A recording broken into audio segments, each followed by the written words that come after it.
আগে সম্পূর্ণ ভিডিওটি দেখুন, তারপরে কিন্তু মন্তব্য করুন। আগে এই যে স্ক্রিনে যে ভিডিওটি দেখা যাচ্ছে সেটি আগে দেখুন, তারপরে কিন্তু সম্পূর্ণ ভিডিওটি আলোচনা করব।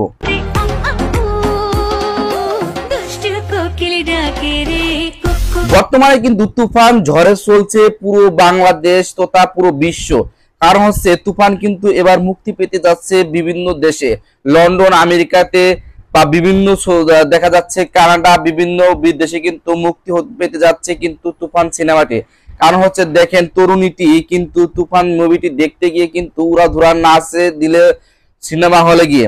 আসলে হচ্ছে কি, বর্তমান সময়ে যে তুফান সিনেমার যে উড়াধুরা গানটি বা দুষ্টু কোকিল বিভিন্ন গানগুলো কিন্তু প্রচুর পরিমাণে ভাইরাল হয়েছে, যার কারণে কিন্তু দর্শক শ্রোতা বিন্দু সে তারা প্রচুর পরিমাণে সিনেমা হলে গিয়ে কিন্তু সিনেমাটির প্রশংসা করছে। কারণ হচ্ছে সাকিব খান মানে হচ্ছে উড়াধুরা সিনেমা, সাকিব খান মানে হচ্ছে সুপার স্টার, সাকিব খান মানে হচ্ছে অন্য কিছু। কারণ একটা জিনিস খেয়াল করে দেখেন যে সাকিব খানের বর্তমান যে তুফান মুভিটি যেভাবে সাড়া ফেলেছে, আসলে গত কয়েক বছরে কিন্তু এমন কোন মুভি আসে নাই যে এভাবে সাড়া ফেলে। আসলে সাকিব খানকে নিয়ে বলার কিছুই নেই, কারণ হচ্ছে সাকিব খানের যে তুফান মুভিটি রিলিজ হয়েছে, গত কয়েক বছরের যে রেকর্ড সেগুলো কিন্তু ভাঙতে শুরু করেছে। সাকিব খানের 2 বছর আগে যে প্রিয়তমা মুক্তির ছবিটি মুক্তি পেল, সেখানেও কিন্তু সাকিব খান তার নিজের রেকর্ডই কিন্তু তিনি ভেঙে ফেলেছে। আবার যে কয়েকদিন আগে কিন্তু রাজকুমার মুক্তি পেল, সেটাও কিন্তু তার রেকর্ড ভেঙে ফেলেছে। আবার কিন্তু সেই সাকিব খানের এই তুফান মুভিটি এসে কিন্তু তার রেকর্ড আবার ভেঙে ফেলছে। আসলে সাকিব খান এই সময় কিন্তু উড়ন্ত একটা সময় পার করছে। কারণ হচ্ছে তার মুভিগুলো কিন্তু মুক্তি পাওয়ার সাথে সাথেই কিন্তু মানুষ প্রচুর পরিমাণে তার মুভিগুলো দেখছে। আসলে বর্তমান সময়ে যে সাকিব খান অভিনয় করছে, আসলে সেটি অভিনয় হচ্ছে দুর্দান্ত। একটা জিনিস খেয়াল করে দেখেন, বর্তমানে তুফান মুভির যে কলা কৌশলে রয়েছে তারা কিন্তু প্রচুর পরিমাণে প্রশংসায় ভাবছেন।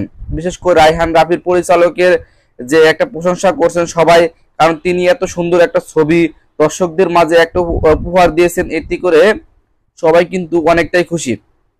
আর সাকিব খানের এই মুভিটি কিন্তু প্রচুর পরিমাণে রেকর্ড করছে। আর সকল যে সিনেমা প্রেমী লোক যারা রয়েছে তারা কিন্তু হলে গিয়ে এই সিনেমাটি দেখছে, এবং অনেক অভিনেতা অভিনেত্রী কিন্তু এই সিনেমাটি কিন্তু হলে গিয়ে দেখছেন। আপনার ভিডিওটি শুরুতে দেখতে পেলেন যে কিছু মেয়ে তারা কিন্তু সিনেমা হলে গিয়ে কিন্তু সেখানে দুষ্টু কোকিল গানে নাচলো। আসলে এটা কিন্তু একটা আনন্দের বহিঃপ্রকাশ। কারণ হচ্ছে যখন একটা জিনিস সবার ভালো লেগে থাকে তখন কিন্তু সবাই সেই গানে নৃত্য করে বা বিভিন্ন সোশ্যাল মিডিয়ায় সেগুলো কিন্তু প্রচার করে। আসলে হয়তো বলার অপেক্ষা রাখে না যে তুফান মুভিটি কিন্তু একটা বিশ্ব রেকর্ড করতে চলেছে। দেখা যাক যে আসলে সাকিবের এই মুভিটি কত দূর পর্যন্ত যায় এবং কতদিন সিনেমা হলে চলে। তো আপনি কি এখনো কি তুফান মুভিটি দেখেন কিনা তাকে অবশ্যই কমেন্ট করে জানাবেন, এবং দেখে থাকলেও কিন্তু আপনার কেমন লেগেছে তা কিন্তু কমেন্ট করে জানাবেন। ধন্যবাদ সবাইকে সম্পূর্ণ ভিডিওটি দেখার জন্য।